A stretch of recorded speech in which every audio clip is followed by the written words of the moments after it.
4 number বিষয় হচ্ছে যা দুনিয়ার ভিতরে যা শিখেছিলাম এই অনুযায়ী কি আমল করতে পারছি কিনা।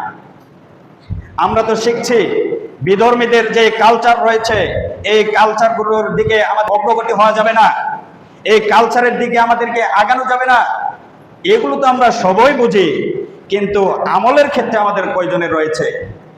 এগুলো তো আমরা জানি যে বিধর্মীদের যে কালচার রয়েছে এগুলো আমাদেরকে মুসলিমদেরকে গ্রহণ করা যাবে না, মুসলিমরা বিধর্মীদের চাল চলন এগুলো গ্রহণ করতে পারে না। অতএব আপনি তো মুসলিম আর সে ব্যক্তিরা হচ্ছে খ্রিস্টান, ইহুদি খ্রিস্টানদের কখনো কখনো তারা আপনার দল পর্যন্ত আসবে না, তারা হচ্ছে দাজ্জালের অনুসারী। আর আপনি একজন মুসলিম হয়ে, আপনি একজন মুমিন মানুষ হয়ে, আপনি একজন ইমানদার মানুষ হয়ে কিভাবে আপনি দাজ্জালের অনুসারীর সাপোর্ট করতে পারেন? এই বিষয়গুলো আমাদেরকে বুঝতে হবে।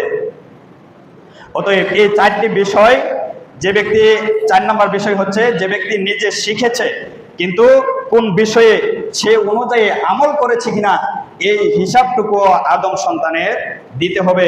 যে পর্যন্ত না দিবে সেই পর্যন্ত মাটি থেকে পা সরাতে পারবে না।